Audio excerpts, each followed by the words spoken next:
You know, I always thought the Academia's worst were just a bunch of greedy dogs, each fighting for their slice of the pie. Nope. Turns out they were a vicious pack of wolves who betrayed the whole nation. If you want my opinion, Lesser Lord Kusanali was too good to them.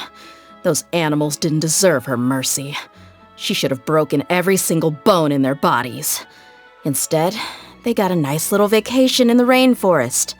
To say they got off lightly is just putting it mildly. He offered me a position in the academia once. I declined. Working in a place like that would bore me to death. He, on the other hand, is exactly the kind of person I can imagine working there. Always talking in long, convoluted sentences and in that snooty tone. Ah, the famous merchant. I've heard that her prices aren't cheap. But is it true that she can get a hold of anything you want? Then I should start talking to her, because some of the supplies we mercs need are impossible to get anywhere else on the market, no matter what you're willing to pay. Ah, the sleepy girl. Yeah, I think I remember her. I ran into her once at an oasis on the outskirts of the desert. She was out with some group from the academia doing astronomical observations or something. I wasn't really paying attention. Huh? Candice? What now? Emissary from the stars? The heck is that all about? Almost sounds like she didn't wake up before getting out of bed. The General Mahamatra?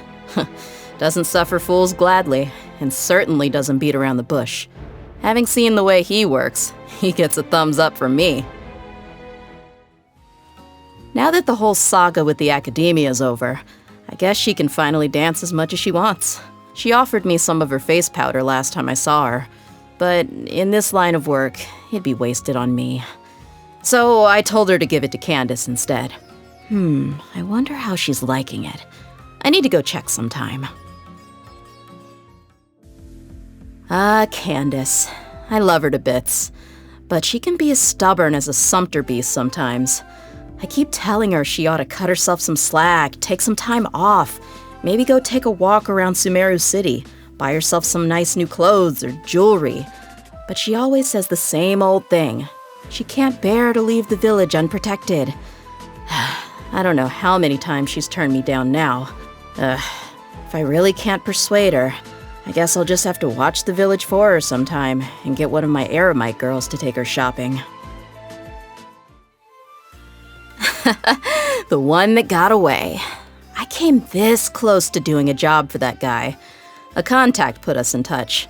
I was supposed to be his guide through the desert for some kind of investigation, but then it got canceled out of the blue. No idea why. Wait, actually, I think there was something about him not being good with the heat. I'm not sure, but it could have been that. Your recent feats have been doing the rounds, you know. In my brigade alone, a lot of people have been talking about the things you've achieved. I've even had several people ask me if I can introduce them to you. Friends? I don't know. After everything we've been through, all the battles we faced together, somehow friends just doesn't quite do it justice. I think, yeah, comrades in arms sums it up best for me. The bond we share can only be forged in the heat of battle. It's one of the most unbreakable bonds there is. How's my life changed since getting my vision? Well, obviously it gives me an extra edge in battle, but honestly, the biggest thing for me is that it's helped me bring a few more mercs into the Blazing Beasts.